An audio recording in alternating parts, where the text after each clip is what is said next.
I need to tell you something that will hurt.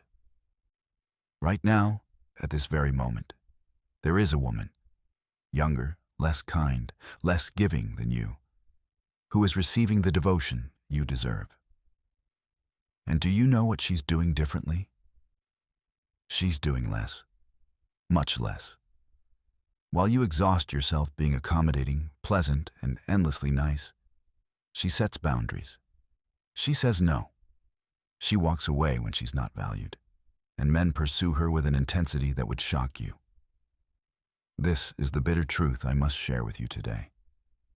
And if you close this video now, if you turn away from what I'm about to reveal, you will continue down a path that ends in invisibility, in being taken for granted, in watching the man you desire build his life with someone who understood what you're about to learn. My name is Rabbi Shimon Bar Yochai, and for decades I have studied the deepest mysteries of the Zohar, the hidden wisdom that explains why the universe operates as it does, why human hearts respond the way they do, and why your niceness, your beautiful, generous, self-sacrificing niceness, has become the very thing that makes you disappear in a man's eyes. I have counseled countless women, and I have seen this pattern destroy relationships that should have flourished. I have watched good women become ghosts in their own lives because they believed that more giving would equal more receiving. It doesn't. It never has. And the Kabbalistic wisdom I carry knows exactly why. You wake up in the morning and your first thought is of others. How can I make his day easier? What can I do to show him I care? You text first. You apologize when you've done nothing wrong. You accommodate his schedule, his preferences, his moods. You've convinced yourself this is love. This is maturity. This is what a good woman does. You smile when you want to scream. You agree when you want to object. You say it's fine when nothing is fine. And deep inside, in that place you rarely acknowledge even to yourself, you're waiting. Waiting for him to notice your devotion, waiting for him to match your effort, waiting for him to choose you with the same intensity you've already chosen him. But he doesn't. And here's what terrifies me for you. While you're being nice, while you're being understanding, while you're being available and flexible and endlessly patient, his attention is drifting. Not to someone better than you, to someone who values herself more than you value yourself. Do you understand what I'm saying? The woman who will take your place won't be more beautiful, more accomplished, or more loving. She'll simply be more protective of her own energy, her own time, her own dignity. And that protection, that boundary, that willingness to walk away, that's what creates the magnetic pull you've been trying to manufacture through niceness. Let me be brutally honest with you right now, because time is running out. Every day you spend in this pattern of overgiving and under-receiving is a day you're training him to devalue you. You think you're showing love. He's learning that your presence has no cost, that your attention requires no effort, that your devotion is guaranteed regardless of how he treats you. And the male mind.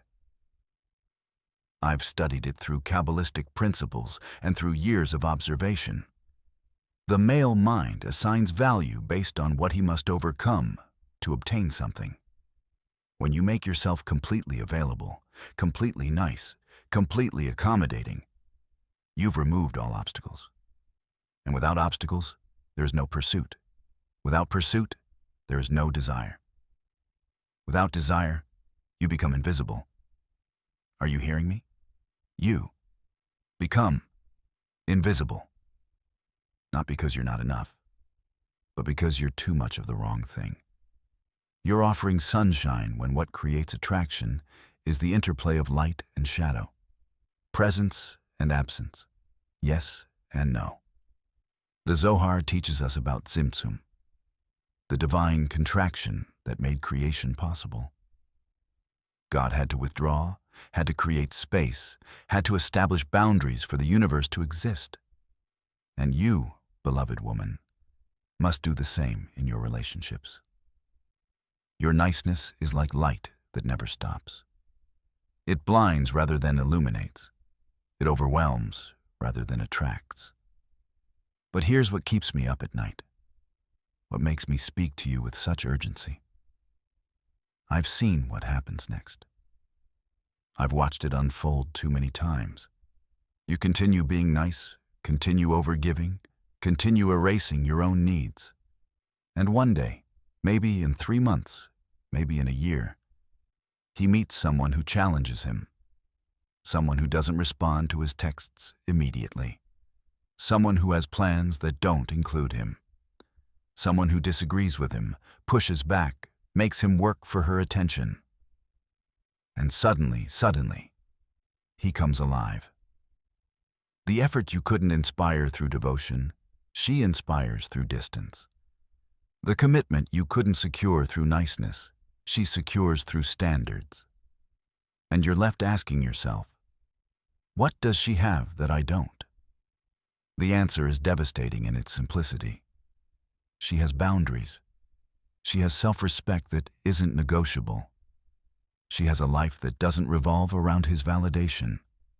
And while you were being nice, while you were being the cool girl, who doesn't ask for much, who doesn't create problems, who doesn't have needs, she was being real.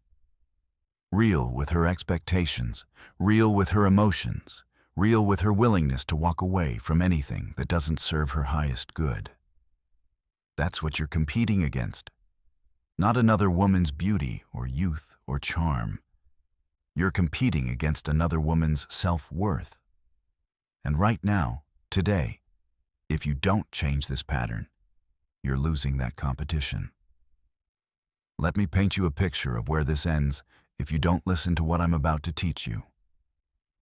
2 years from now, you're scrolling through social media and you see him. He's engaged, or married, or in a relationship that's clearly thriving. The woman in the photos isn't more attractive than you. She's not more interesting. She's not kinder or more loving.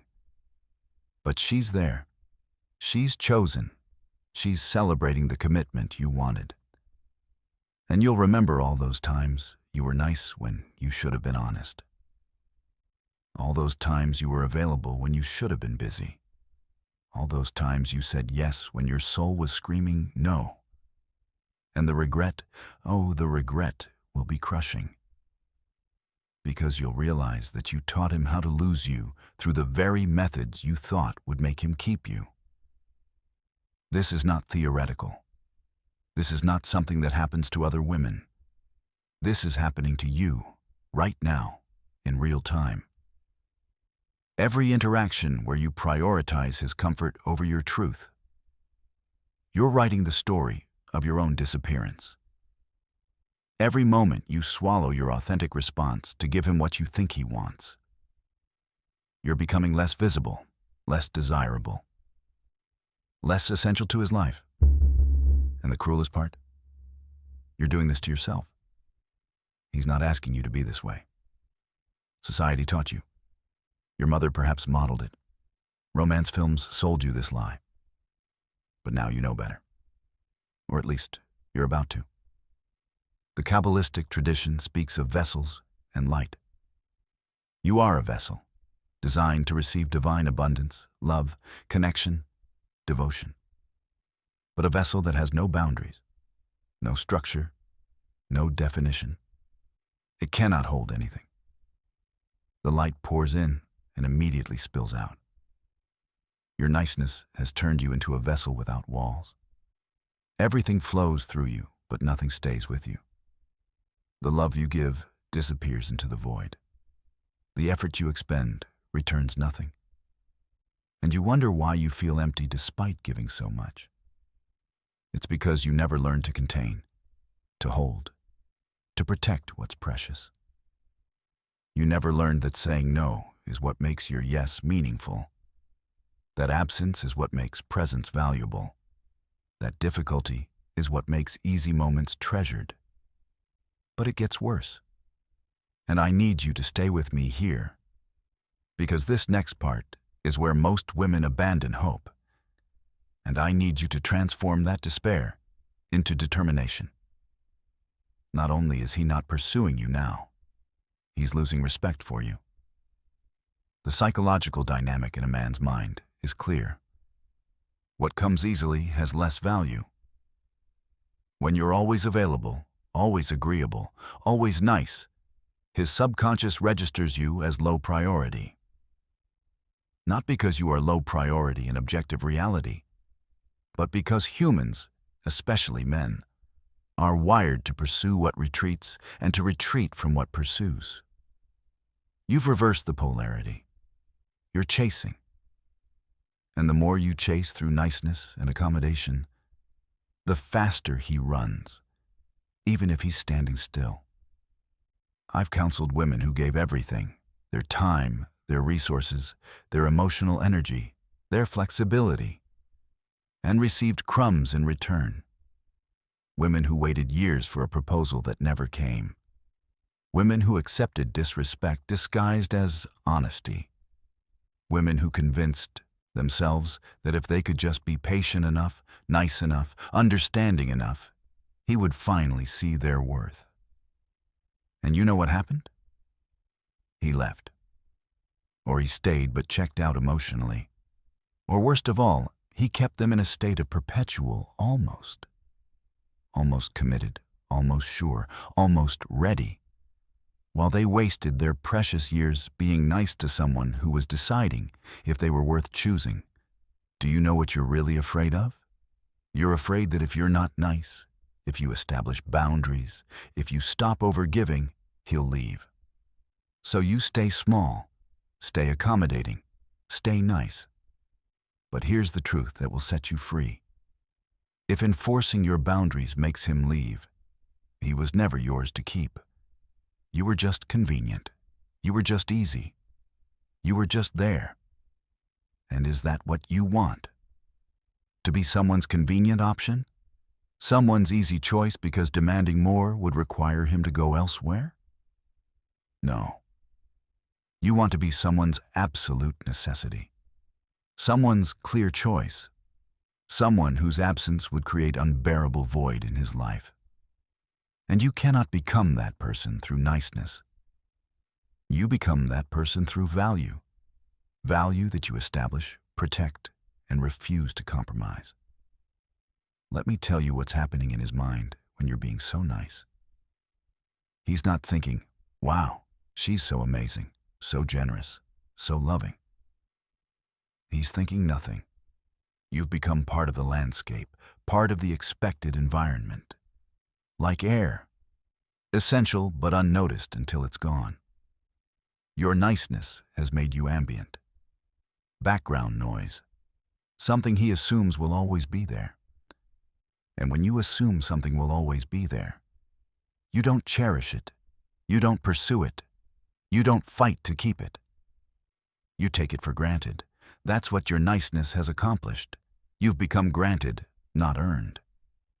But here's where it becomes truly dangerous, where the urgency I feel for you intensifies. There's a window closing. You're at an age where you might think you have less leverage, less time, less opportunity to be selective.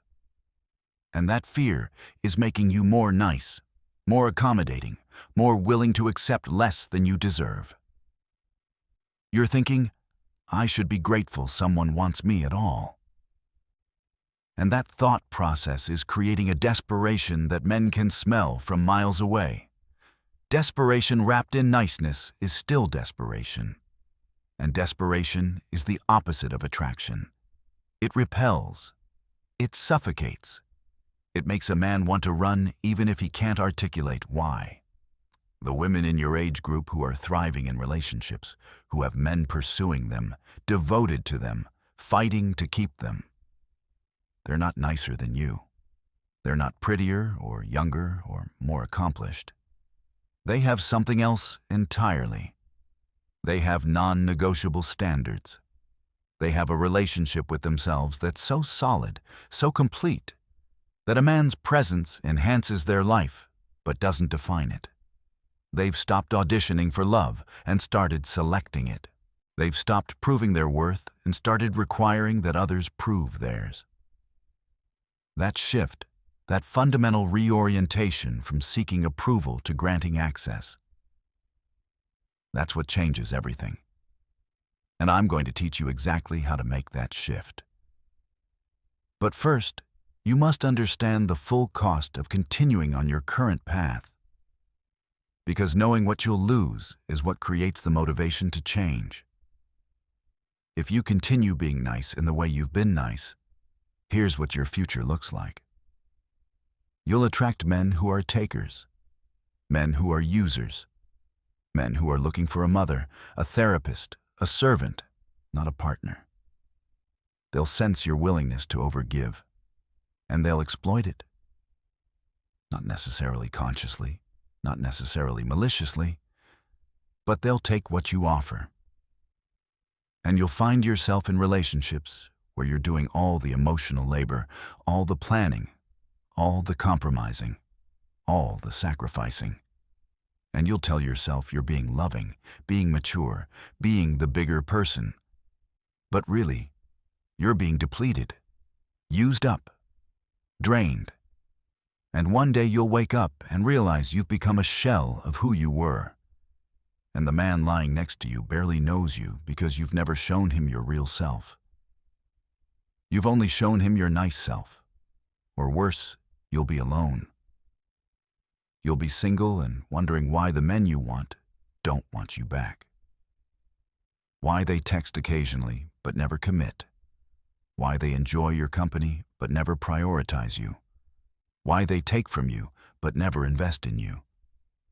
And you'll watch other women who are demanding, complex, challenging, receive the devotion you crave. And the unfairness of it will eat at you. I'm so much kinder than her. I would treat him so much better. I'm so much more understanding. But kindness without boundaries isn't kindness. It's self-abandonment. And men don't fall in love with women who abandon themselves. They fall in love with women who know their value and require that others recognize it too. The Zohar speaks of the shattering of vessels, Shevirat HaKalim.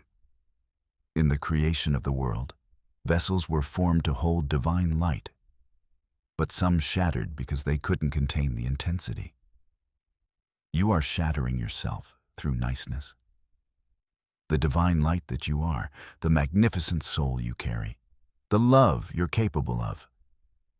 It's pouring out through cracks you've created by having no boundaries, no structure, no protective walls. And what's left? Shards, fragments. A woman who gives and gives and gives, but has nothing left for herself. Reconstruction begins with containment, with learning to hold your own light, with understanding that your value doesn't come from what you give others, but from who you are in your essence. Now, are you ready? Are you ready to hear what you must do to reverse this pattern, to become visible again, to become desirable again, to become chosen? Because what I'm about to share isn't comfortable. It requires you to act against every instinct your conditioning has created. It requires you to embrace discomfort in the short term for transformation in the long term. It requires courage. But you have that courage, or you wouldn't still be listening. First, you must grieve. Grieve the time you've lost being nice to people who didn't deserve it. Grieve the relationships that failed because you made yourself too available. Grieve the woman you could have been if you'd protected your energy from the beginning. This grief is necessary. You cannot transform what you haven't acknowledged. Sit with the sadness. Feel the anger at yourself, at the world, at the men who took advantage. Feel it fully, and then release it. Because holding on to that pain while you're trying to change will only sabotage your efforts. The grief cleanses. Let it do its work. Second, you must establish what I call sacred boundaries. These aren't walls meant to keep people out. They're definitions of what you will accept and what you will not accept in your life. And this is where most women fail. They think boundaries are mean, are unkind, are selfish. No. Boundaries are acts of self-love. They're announcements of your value. They're invitations for others to treat you well or remove themselves from your life. What are your sacred boundaries? Write them down. What behaviors will you no longer tolerate? What treatment is beneath your standard? What actions constitute automatic disqualification from your time and energy? Be specific. Be ruthless. Be unwavering. And here's the key that most teachings on boundaries miss. You don't explain them. You don't justify them. You don't apologize for them. You simply enforce them. When someone crosses a boundary, there's an immediate consequence. Not a punishment, but a natural result. They get less of you, or none of you. This is where your niceness has destroyed you in the past. Someone mistreats you, and you explain how it hurt you. You give them another chance. You're nice about setting the boundary. No more. Boundaries without consequences are suggestions. And men don't respect suggestions. They respect certainties. Third, and this is crucial, you must develop what I call strategic unavailability. For the next 30 days minimum, you are busy. Not fake busy, but genuinely engaged in your own life. You pick up hobbies you've neglected. You spend time with friends. You invest in your appearance, not to attract men, but to honor yourself. You read. You create. You explore. You grow. And when a man reaches out, you're not immediately available. Not because you're playing games, but because you actually have a life that matters to you. You respond when it's convenient for you, not when he demands attention. You make plans when your schedule allows, not by rearranging everything to accommodate him. Do you understand the power shift that happens with this one change? Suddenly, your time has value. Suddenly, access to you is a privilege, not a given. Suddenly, he consider your schedule, your priorities, your life. And this does something psychological to a man. It makes him think about you more. When you were always available, you were never on his mind because you were never a challenge. Now, he's wondering what you're doing, who you're with, whether you're losing interest. That wondering, that slight anxiety, that uncertainty, it reignites attraction. It creates pursuit. It makes you visible again. Fourth, and this is where the Kabbalistic wisdom becomes intensely practical, you must master the art of selective vulnerability. Niceness is often a shield, a way to avoid authentic connection because authentic connection is risky. You've been nice to avoid conflict, to avoid rejection, to avoid being truly seen. But intimacy requires vulnerability. Not with everyone, that's emotional promiscuity, but with someone who has earned it through consistent respect, effort, and investment. So you practice being real. When something bothers you, you say so. Not aggressively, not passive-aggressively, but directly and calmly. When you disagree, you express it. When you're hurt, you name it. When you need something, you ask for it. And here's what happens that will shock you. The right man won't run. The right man will respect you more. He'll see your strength. He'll understand that you're not a doormat, but a woman of substance who requires real connection, not surface pleasantries. The wrong man will indeed leave or pull back. And you'll be tempted to return to niceness to reel him back in. Don't. His departure is the boundary enforcing itself. He failed the test of being worthy of your authentic self.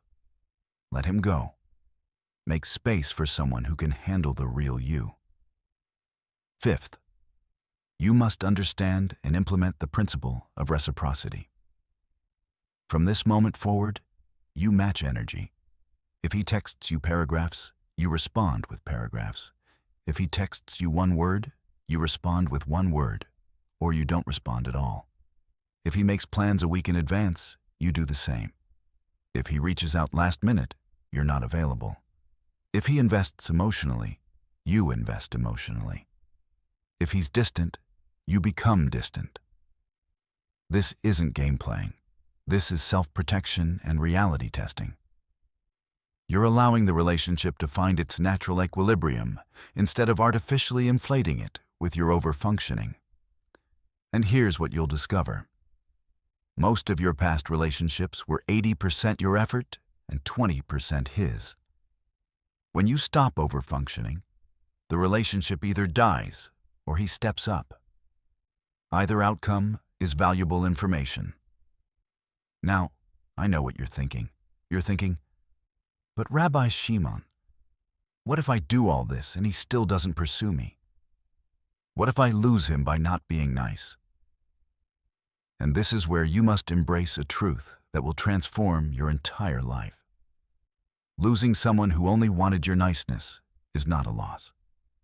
It's liberation. You don't want a man who's only interested in what you can do for him. How accommodating you can be, how much you'll tolerate. You want a man who's fascinated by who you are, your mind, your strength, your complexity, your standards.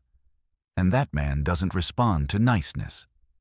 He responds to challenge, to substance, to a woman who knows her worth.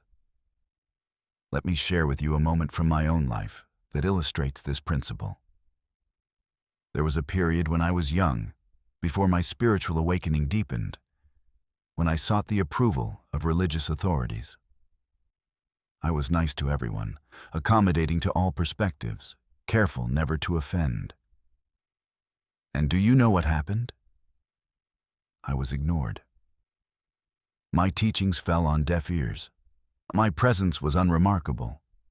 It wasn't until I stopped seeking approval and started speaking truth, uncomfortable truth, challenging truth, truth that sometimes angered people, that my words gained power, that people began to listen, that my teachings spread. The same dynamic applies in love. Niceness makes you forgettable. Truth makes you unforgettable. Here's your sixth transformation. Embrace feminine polarity. The Kabbalah teaches that creation emerges from the interplay of masculine and feminine energies. Masculine energy pursues, protects, provides. Feminine energy receives, responds, radiates. When you're being overly nice, always initiating, always pursuing, always accommodating, you're operating in masculine energy. And masculine energy pursuing masculine energy creates no attraction. It creates competition or indifference. You must return to your feminine power, which paradoxically feels like doing less. You stop initiating contact and start responding. You stop planning everything and start accepting or declining what he offers. You stop managing his emotions and start expressing yours. You become the responder to his pursuit, not the pursuer hoping for response. This doesn't mean you're passive. Feminine energy is not passive. It's powerfully receptive. It's a magnet, not a chaser. It draws toward itself rather than running after. And when you embody this energy, something remarkable happens in a man's psyche. He feels like a man. He feels purposeful. He feels needed not for what he can give you materially, but for his presence, his strength, his pursuit. And this feeling, the feeling of being needed as a man, is what creates deep, lasting devotion in masculine hearts. Your niceness was actually robbing him of the opportunity to feel needed because you needed nothing. You handled everything. You were endlessly self-sufficient in your accommodation. Seventh, practice sacred selfishness. I call it sacred because it's not the destructive narcissism that harms others. It's the essential self-regard that allows you to show up whole in your relationships. Sacred selfishness means your needs matter, your preferences matter, your time matters, your energy matters, your happiness matters. And when decisions need to be made, you consider yourself first. Not exclusively, you're not becoming cruel, but primarily. Will this serve my highest good? Will this honor my values? Will this move me toward the life I want? If the answer is no, you don't do it, regardless of how nice it would be, how much someone else wants it, how much easier it would make things for others. Watch what happens when you practice sacred selfishness. The takers in your life disappear. The users move on. The men who were only interested in what they could extract from you vanish. And initially, this feels lonely. This feels like confirmation of your fear that if you're not nice, you'll be alone. But stay the course, because what comes next is the arrival of different men. Men who are attracted to your self-possession. Men who respect your boundaries because they have boundaries. Men who want to add to your already full life rather than consume your empty one. These are the men worth your time. These are the men who create partnerships, not parasitic relationships. Eighth, learn the language of number 2 letters. One word, the most powerful word in your vocabulary for creating the life you want. And you've been terrified of it. Terrified that no will make you unlovable, will make you difficult, will make you alone. But the truth is this: your inability to say no is what's making you alone. Because you're surrounded by people and in relationships that drain you, diminish you, disrespect you. And you're too nice to end them. So you're alone even when you're with someone. Alone with your real feelings, your real needs, your real self. Saying no is how you clear space for yes. No to last-minute plans creates space for yes to intentional dates. No to disrespect creates space for yes to honoring treatment. No to mediocre creates space for yes to extraordinary. Practice saying no this week. Start small if you must. No, that time doesn't work for me. No, I'm not comfortable with that. No, I have other plans. Don't explain. Don't apologize. Don't soften it with maybe later, unless you mean it. Just no. And witness the liberation that comes. Witness the respect that emerges. Witness how the people worth keeping actually appreciate your honesty, while the people you needed to release become offended and leave. That sorting process is the boundary doing its sacred work. Now, let's address what you're really here for. How do you become visible to men again? How do you create desire in a specific man or attract a new man who will cherish you? You do it through mystery. The Kabbalah speaks of Ein Sof, the infinite, unknowable aspect of the divine. You must cultivate your own Ein Sof, your own unknowable depths. Stop revealing everything. Stop explaining your entire emotional process. Stop being completely predictable in your niceness. Become someone who has layers, depths, contradictions. Someone who surprises him. Someone who sometimes says yes and sometimes says no, and he can't quite predict which. Someone who has thoughts and opinions that don't always align with his. Someone who has a rich inner life that he only gets glimpses of when he's earned the privilege of deeper access. Mystery is not deception. Mystery is simply not performing your entire self for someone's approval. It's maintaining your own counsel. It's having parts of your life that don't include him. It's being happy without him and even happier with him when he's present and engaged. Men are hunters by psychological design. They pursue what they don't fully have, what they haven't completely figured out, what maintains an element of challenge. When you're completely nice, completely open, completely available, you're a completed puzzle. And completed puzzles get put on the shelf. Ongoing mysteries get daily attention. Here's your 10th transformation, and this one requires courage. Become willing to walk away. Not as a manipulation, not as a threat, but as a genuine comfort with being alone rather than being disrespected. The women who have power in relationships are the women who mean it when they set a boundary. And men can sense the difference between a boundary that's a bluff and a boundary that's a line in the sand. When you're willing to walk away, when you've done the internal work to know that you'll survive and even thrive without him, something happens to the energy between you. He feels it. He senses that his access to you is conditional on how he treats you. And if he's a man of substance, if he's capable of real love, he'll rise to meet your standard. If he's not, he'll leave. And either way, you win. Too many women are in relationships as prisoners of their own inability to leave. They're being mistreated, undervalued, taken for granted. But they stay because they're terrified of being alone, of starting over, of being unlovable.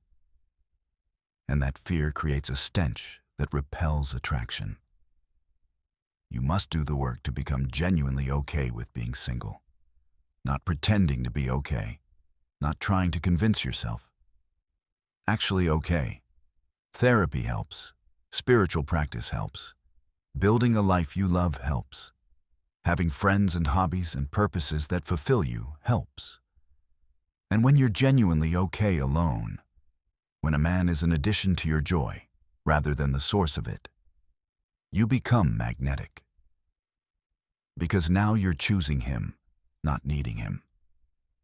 And choice is attractive in a way that need never will be. Let me tell you what will happen when you implement these teachings. At first, things will feel worse. The men in your life who were benefiting from your niceness will push back. They'll call you difficult, selfish, changed. They'll try to guilt you back into your old patterns. You used to be so understanding. What happened to you? This is a test. This is them trying to reestablish the old dynamic where they took and you gave. Don't fall for it. Hold your boundaries. Let them be uncomfortable with the new you. The right people will adjust and respect you. The wrong people will leave. Both outcomes serve you. You might also experience internal resistance, that voice that says, "Who do you think you are to have standards? You should be grateful anyone wants you. You're too old, too difficult, too much." That's the voice of your conditioning, of societal programming, of every message you've absorbed that told you women should be nice at the expense of their own well-being. You must recognize that voice for the lie it is. You are not too much. You have never been too much. You have been too much for the wrong people and not enough for yourself. That changes now. 11th, cultivate your own desire.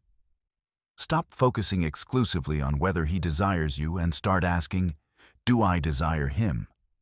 Is he meeting my standards? Is he adding value to my life? Is he someone I'm choosing or just someone who's available? Your niceness has often manifested as accepting anyone who shows interest, because you're so focused on being chosen that you forgot you're also choosing. Start evaluating men critically. Does his character match his words? Do his actions reflect his proclaimed feelings? Is he consistent? Is he respectful? Is he generous not just financially, but emotionally? Is he curious about you?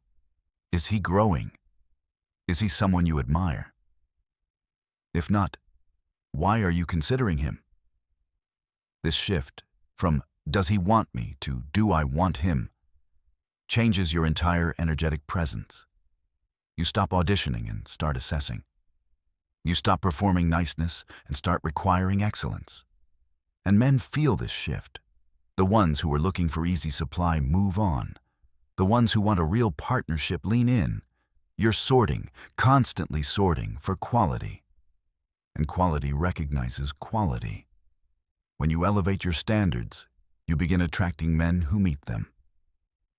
12th, embrace your anger. I can feel it in you, this suppressed rage. Rage at how you've been treated. Rage at how you've treated yourself. Rage at the unfairness of it all. And you've been taught that anger is unspiritual, unfeminine, unattractive. So you've compressed it into niceness, into accommodation, into passive acceptance. No more. Your anger is information. Your anger is energy. Your anger is fuel for change. Feel it. Express it in healthy ways, through movement, through writing, through fierce conversation with trusted friends. Let it burn away the patterns that no longer serve you. Let it forge you into someone who refuses to accept less than she deserves. The Zohar speaks of Gevura, strength, boundary, judgment. It's one of the primary sephirot, the divine emanations. It's not cruel. It's discerning. It says, this is acceptable and this is not. You need Gevura in your life. You've been all chest, kindness, flow, giving. Beautiful but unbalanced. Chesed without Gevura becomes boundaryless giving that depletes rather than sustains. You must integrate both. Kind to those who deserve it. Firm boundaries with those who don't. Generous where it's appreciated. Withholding where it's taken for granted. This is balance. This is wisdom. This is what creates sustainable love. 13th, develop outcome independence. This is the most advanced teaching, the one that takes the most internal work. Outcome independence means you release your attachment to any specific result. You want him to commit? Wonderful. You're willing to walk if he doesn't? Also wonderful. You hope this relationship works? Beautiful. You'll be fine if it doesn't? Also beautiful. You're bringing your best self, setting your boundaries, expressing your authentic truth, and you're surrendering the outcome. Not because you don't care, but because you trust that what's meant for you won't miss you, and what's not meant for you would only bring suffering if you forced it. This creates tremendous freedom. You stop manipulating, strategizing, controlling. You stop obsessing over every text, every tone, every interaction. You show up, you're real, you have standards, and you let life unfold. This energy, this relaxed, confident, non-attached energy, is profoundly attractive because it communicates that you're not desperate, not needy, not trying to force anything. You're offering connection, and if it's received beautifully, wonderful. If not, you're still whole. Men sense this, and it intrigues them. It challenges them. It makes them want to be chosen by you because you're clearly someone who chooses carefully. Here's a practice for developing outcome independence. Every morning, before you do anything else, sit quietly and remind yourself of these truths. I am complete as I am. A relationship enhances my life. It doesn't define it. I will not compromise my values or boundaries for anyone's affection. I trust that what's meant for me is coming. I release my grip on outcomes and embrace the present moment. Say this like a prayer, like a meditation, until it seeps into your bones. Until you believe it, not just intellectually, but cellularly. 14th, master the art of pleasant surprise. This is different from being nice. Being nice is predictable, expected, taken for granted. A pleasant surprise is unexpected, delightful, memorable. You're not constantly giving, so when you do give, a thoughtful gift, a kind gesture, a moment of tenderness, it lands with impact. It means something. He doesn't expect it, so he appreciates it. This is the difference between being a fountain that never stops flowing and being a spring that offers water when approached with respect. The fountain is ignored. The spring is valued. So you stop doing all the little things you've been doing to be nice. You stop sending good morning texts first. You stop checking in constantly. You stop planning all the dates. You stop managing his emotional life. And into that space, occasionally, you put something genuinely thoughtful. Not because you're trying to win him, but because you feel moved to offer something. And the contrast makes it powerful. She doesn't usually do this, so when she does, it matters. This is strategic in the most authentic sense. You're allowing your actions to have meaning by not diluting them with constant overgiving. 15th, study men. Don't judge them. Here's uncomfortable truth. Men are different from women in how they process emotion, how they bond, how they experience attraction. And your niceness has often been an attempt to relate to men as if they're women, as if what you want in relationships is what they want. It's not. Men bond through action, through challenge overcome together, through respect earned. They don't bond through endless talking about feelings the way women do. They don't process emotion the way women do. They don't experience attraction the way women do. When you understand this, not to manipulate but to genuinely comprehend, you can interact with men in ways that actually reach them rather than ways that feel good to you, but leave them cold. For instance, a man will feel more connected to you after you've worked on a project together than after hours of emotional conversation. A man will feel more attracted to you when you've challenged him and he's risen to meet it than when you've accommodated every request. A man will feel more devoted to you when he's had to pursue you than when you've made it effortless. These aren't manipulations to deploy. They're realities to understand. And when you understand them, you stop taking his behavior personally. You stop being nice in ways that don't land. You start being real in ways that create genuine connection. 16th, create a vision for your life that doesn't require a man. This is essential. If your entire vision for happiness revolves around being in a relationship, you will always be desperate, always be willing to accept less, always be too nice because you're terrified of losing the key to your happiness. But when you have a compelling vision for your life, dreams you're pursuing, goals that excite you, a purpose that fulfills you, adventures you're planning, then a relationship becomes something that enhances that vision rather than something that is the vision. This shift makes you infinitely more attractive because you're a complete person inviting someone into your fullness rather than a half person looking for someone to complete you. What is your vision? If you don't have one, this is your assignment. Create it. Write it down. Make it specific. Make it exciting. Make it independent of anyone else's participation. What do you want to learn? Where do you want to travel? What do you want to create?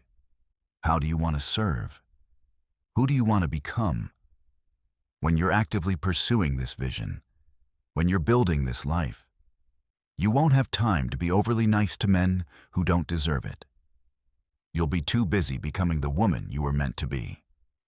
17th, understand that love is not sacrifice. You've believed that love means giving up yourself, your needs, your preferences for another person. And yes, compromise exists in relationships. But real love doesn't require self-abandonment. Real love celebrates both people. Real love involves two complete individuals choosing to share life while maintaining their wholeness. Your niceness has been self-abandonment disguised as love. And the men who accepted it weren't loving you. They were loving your service to them. That's not the love you want. That's not the love you deserve. The love you deserve involves a man who wants to know your real thoughts, even when they differ from his. Who wants to hear about your day, your dreams, your fears. Who makes space for your needs as automatically as you make space for his? Who gets excited when you set boundaries because it means you're someone of substance, not someone who'll bend to any wind? Who pursues you not because you're easy, but because you're worth the effort? This kind of love only comes to women who stop abandoning themselves, who stop being nice and start being real. As we move deeper into these teachings, I want you to feel something shifting in you.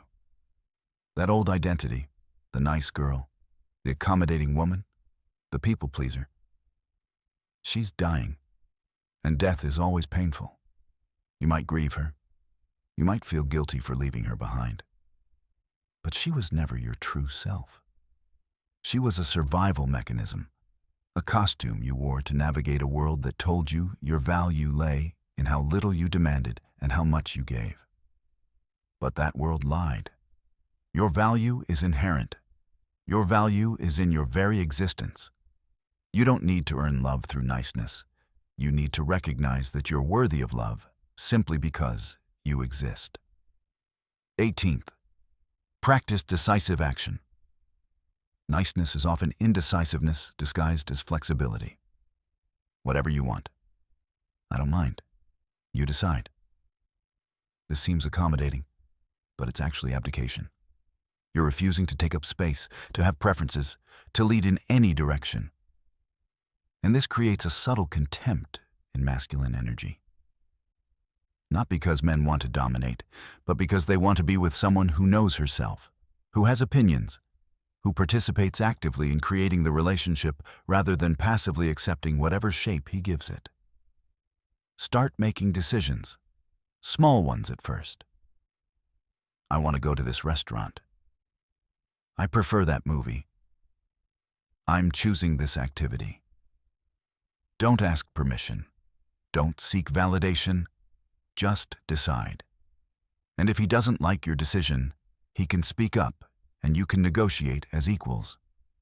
But you've established that you take up space, that you have preferences, that you're an active participant. This might feel aggressive to you at first. It's not aggressive, it's assertive. It's the difference between bulldozing someone's will and simply expressing your own. You've lived so long without expressing your will that having any feels extreme. It's not. It's normal. It's healthy. It's required for a balanced relationship. 19th. Stop apologizing. Track how often you say, "I'm sorry" in a day. I'd wager it's dozens of times for things that don't require apology. Sorry to bother you. Sorry, can I ask a question? Sorry for taking up your time. Every unnecessary apology diminishes you. It communicates that your existence is an imposition, that your needs are burdensome, that you're expecting to be rejected. Stop. Save apologies for when you've actually done something wrong. For everything else, simply communicate. I have a question.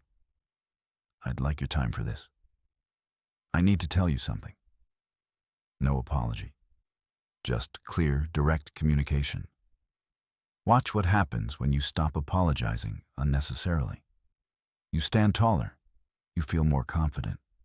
And others treat you with more respect. Because you're no longer signaling that you expect to be dismissed. You're signaling that you have every right to exist, to speak, to need, to want. This is what it means to stop being invisible. Invisible women apologize for existing. Visible women occupy space unapologetically. 20th. Cultivate multiple sources of validation. Your niceness has often been a bid for validation from men. If I'm nice enough, he'll choose me, and that will mean I'm worthy. But this makes any man's opinion of you devastatingly powerful. When his attention determines your worth, you'll accept anything to keep that attention. You must diversify your sources of validation. Your work, your friendships, your creative expressions, your spiritual practice, your body's strength, your mind's growth. All of these should contribute to your sense of worth. And when they do, When your worth comes from multiple sources, including yourself, then losing one man's attention becomes disappointing, but not devastating. You remain whole. You remain valuable. And that stability is attractive. I'm going to share something with you that might sting.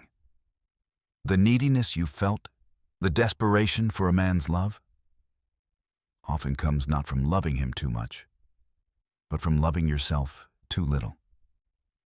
You've been looking for him to give you what you've never given yourself. Acceptance, appreciation, validation, love. And no man can fill that void. No relationship can complete you. That's your work. That's your spiritual assignment.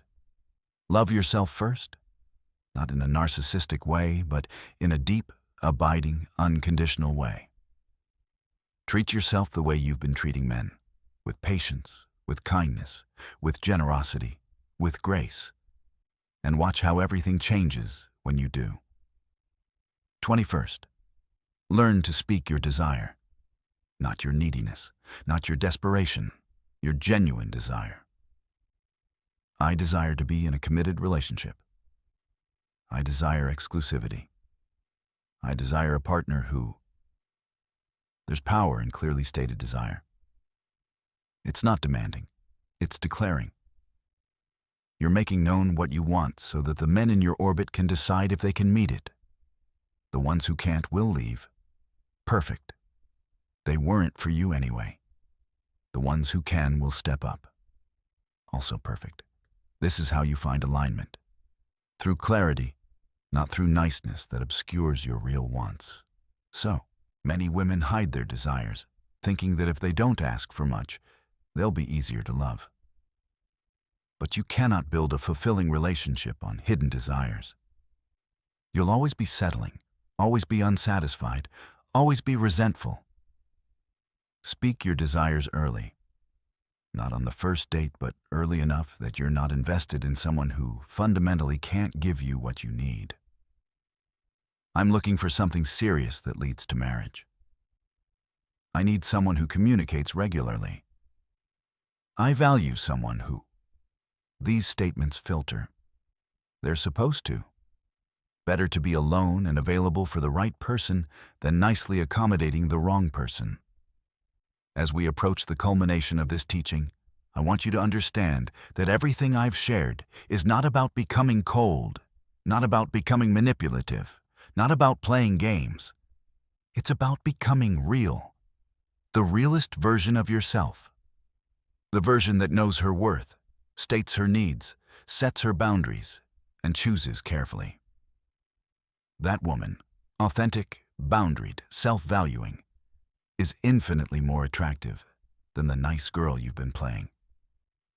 Because that woman is rare. Most women are still trapped in niceness, still overgiving, still making themselves invisible. You're choosing a different path. You're choosing to be seen. And yes, it's terrifying. Yes, it's uncomfortable. Yes, it requires unlearning decades of conditioning. But it's the only path to the love you actually want. 22nd, embrace paradox. You can be kind and have boundaries. You can be loving and require respect. You can be generous and protective of your energy. You can desire connection and be willing to be alone. These aren't contradictions, they're integration. Mature love holds paradox. It's soft and strong. It's open and discerning. It's vulnerable and boundaried. You don't have to choose between being a good person and being valued. You can be both. In fact, you must be both. The Kabbalah is built on paradoxes. The infinite that became finite. The light that created darkness so it could be distinguished. The vessel that must limit itself to receive. You are that paradox. Unlimited love that must create boundaries to experience itself fully. Embrace this. Stop thinking in binaries, either nice or mean, either giving or selfish, either accommodating or difficult. You're both and. You're complex, you're multifaceted, and the right man will be fascinated by your complexity rather than confused by it. 23rd, honor your intuition. You've overridden your intuition so many times to be nice.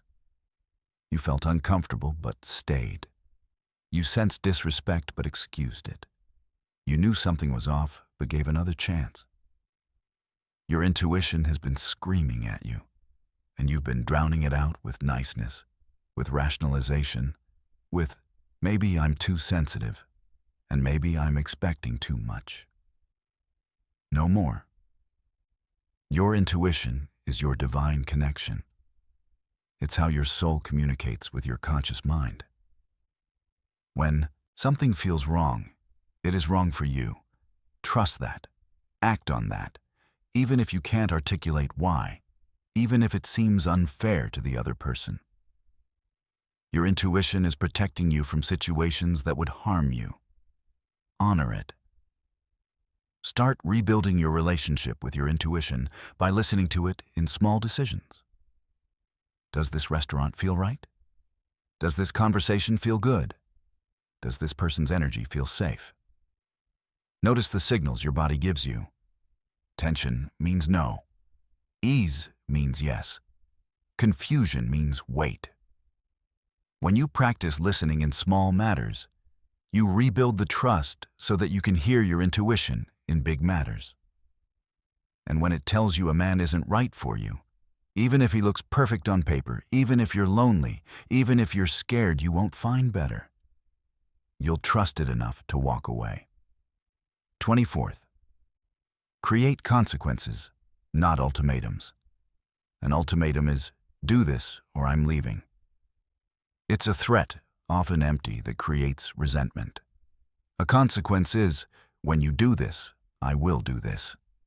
It's a clear boundary with a natural result. When you speak to me disrespectfully, I end the conversation. When you cancel plans last minute, I'm not available next time you ask. When you don't communicate for days, I assume you're not interested and move on. These aren't threats. These are you protecting yourself from treatment you won't accept. And you enforce them consistently. No second chances for the same behavior, no explanations, no negotiations. The boundary was clear, it was crossed. Here's the consequence. Men respect consequences. They don't respect repeated warnings with no follow-through. Your niceness has manifested as all warning, no action. You've said, "This bothers me," 10 times while continuing to accept it. He's learned your boundaries are flexible, negotiable, ultimately meaningless. That changes now. You state a boundary once, clearly. You enforce it the first time it's crossed, and you never go back on that enforcement. This is how you train the people in your life to treat you well, not through repeated expressions of hurt, but through consistent consequences for behavior that crosses your lines. 25th, develop your erotic self. I'm speaking now of eros in the broad sense. Your life force, your vitality, your passion, your aliveness. Your niceness has often been a dampening of this energy. You've made yourself smaller, quieter, less vibrant to be more palatable. But a woman in touch with her erotic self, her full aliveness, is magnetic. She moves through the world with presence. She speaks with conviction. She laughs fully. She expresses desire. She takes up space. She's connected to her body, to pleasure, to the sensual experience of being alive. How do you develop this? Through practices that connect you to your body and your senses. Dance, even if you're alone in your room.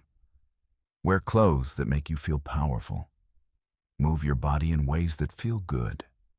Eat food that delights you.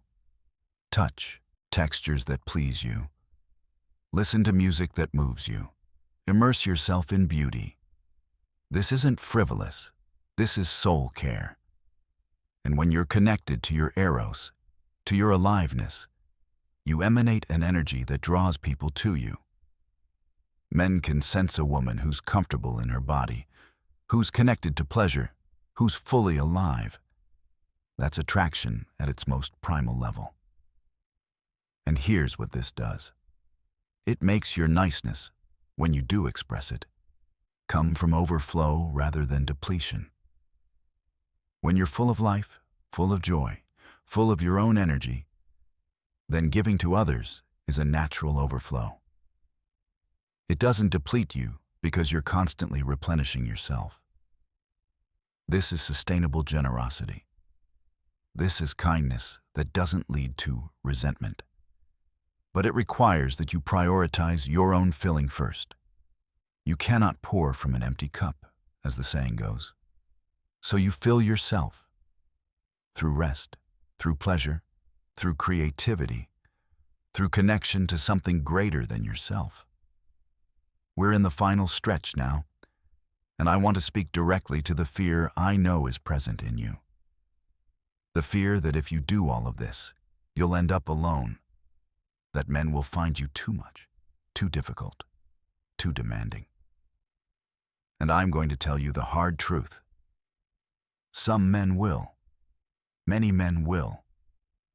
The men who want a nice girl who makes their life easy, who doesn't challenge them, who accepts whatever scraps they offer, those men will indeed disappear from your life. And you must let them go with gratitude because they're making space for different men. Men who want an equal partner. Men who are excited by a woman with standards. Men who want to rise to meet someone rather than coast with someone who demands nothing. The loneliness you fear, you're already experiencing it. You're lonely in relationships where you're not seen, not valued, not chosen with intention. You're lonely while being nice to men who don't appreciate it. That loneliness is worse than being single because it masquerades as connection while delivering isolation. At least when you're single and maintaining your standards, you're alone with integrity. You're alone with possibility. You're alone with the door open for real love rather than stuck in fake connection. 26th, practice self-loyalty. This is my final teaching, and perhaps the most important. Self-loyalty means that no matter what, you stay on your own side. You don't abandon yourself to please someone else. You don't betray your values to keep a relationship. You don't override your needs to be accommodating. You are your own most reliable advocate, defender, champion. This doesn't mean you're rigid or unwilling to compromise. It means that compromises come from a place of choice, not fear. I'm choosing to be flexible here because it serves us both and doesn't violate my core needs. Not, I have to accommodate or he'll leave. Self-loyalty shows up in small moments. He wants to see you tonight, but you're exhausted. Self-loyalty means you say you need rest. He's angry that you have plans with friends. Self-loyalty means you keep those plans. He wants you to tolerate behavior you've said isn't acceptable. Self-loyalty means you enforce the boundary, even if it costs you the relationship. Every time you choose yourself, you strengthen this muscle. Every time you abandon yourself, you weaken it. Which are you doing more often? Today, you commit to choosing yourself. Not selfishly, not cruelly, but consistently. I know this has been intense. I know I've asked you to dismantle beliefs you've held your entire life. I know I've challenged you to act in ways that feel uncomfortable, perhaps even wrong. But I need you to trust me. The path you've been on, the niceness you've been practicing, it's leading nowhere good. It's leading to invisibility, to being undervalued, to watching other women receive what you deserve. You know this. In your deepest heart, you know this is true. That's why you're still here. That's why you've listened this long. Some part of you recognizes that what I'm teaching is the key to everything you want. So let me tell you what happens when you implement these teachings. In the beginning, as I said, things might feel worse. There's an adjustment period. But after that initial discomfort, after you've held your boundaries through a few tests, after you've walked away from a few situations that didn't meet your standards, something shifts. You start to feel powerful. You start to feel worthy. You start to walk through the world differently. Your energy changes, and men notice. They sense that something's different about you. You're not chasing anymore. You're not overgiving anymore. You're not performing niceness anymore. You're just present, confident, clear about what you want, and unbothered by whether they can provide it. And some men will step up. Men you'd written off will suddenly get serious. Men who were taking you for granted will start pursuing. New men will appear. Men who are attracted to the real you, the boundaried you, the self-valuing you. And when this happens, you'll be tempted to slide back into old patterns. I've got him now. I can relax. I can be nice again. Don't. The work continues. The boundaries remain. The self-loyalty persists. Not as manipulation to keep him, but as your new way of being. This is who you are now.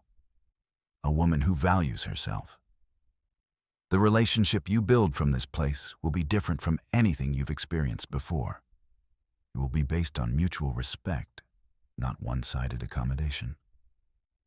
It will involve two people choosing each other daily, not one person clinging while the other tolerates.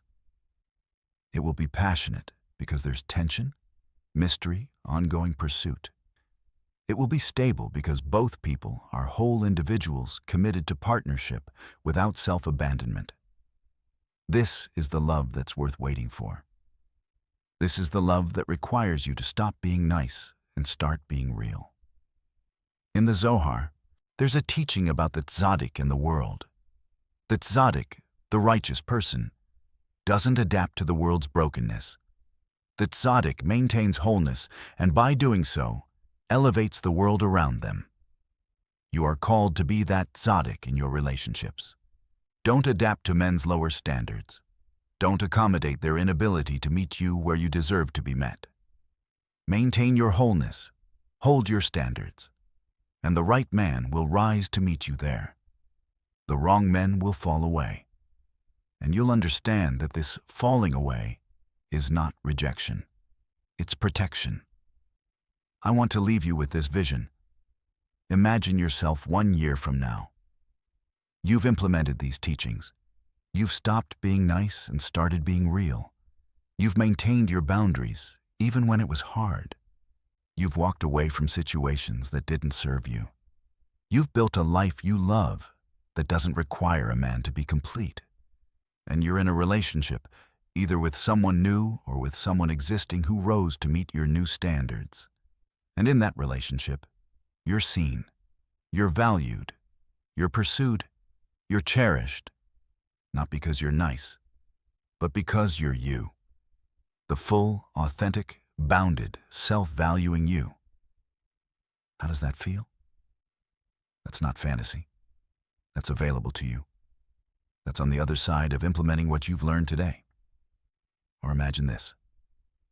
You're single, but you're not lonely. You're not desperate. You're not settling. You're living fully, loving yourself, enjoying your life, and remaining open to love when it arrives in a form worthy of you. And because you're not in a draining relationship, because you're not giving to people who don't appreciate it, you have energy. You're vibrant. You're radiant. And when you do encounter someone who recognizes your worth, you'll be ready. You'll be whole. You'll be able to engage from a place of choice rather than need. This too is available to you. Both of these futures require the same thing, that you stop being so nice, that you start valuing yourself, that you maintain boundaries, that you become visible by refusing to disappear into accommodation. The choice is yours. The power is yours. It always has been. You've just been giving it away through niceness, through overgiving, through self-abandonment. Today, you take it back. Today, you commit to yourself the way you've been committing to unworthy men. Today, you become the woman you were always meant to be. Strong, boundaried, self-valuing, real. And when you do this, when you truly embody these teachings, you'll look back at this moment as the turning point. The moment you stopped making yourself small. The moment you stopped apologizing for existing. The moment you stopped being nice and started being powerful. That moment is now. The question is, will you seize it? Will you do the uncomfortable work of dismantling decades of conditioning? Will you hold your boundaries when everything in you wants to cave? Will you walk away from the wrong people to make space for the right ones? I believe you will. I believe you're ready. I believe that something in you knows that everything I've shared is true, even if it's painful to acknowledge. You've spent so long being nice, being small, being accommodating, and it hasn't worked. You know it hasn't worked. So today, you try something different. Today, you choose yourself. Today, you become visible. Today, you stop being so nice and start being everything you were meant to be. And I promise you, beloved woman, when you do this, when you really commit to this path, you'll wonder why you waited so long. You'll see that the love you wanted was always available, but only to the version of you willing to stop abandoning herself to chase it. This is my teaching. This is the wisdom of Kabbalah applied to your modern struggle. This is how you move from invisible to irresistible, from taken for granted to treasured, from nice to powerful. The path is clear. The choice is yours. And I am here in these words, supporting you in claiming the love and life you deserve. Stop being so nice. Start being magnificent. The world has been waiting for the real you. It's time she arrived.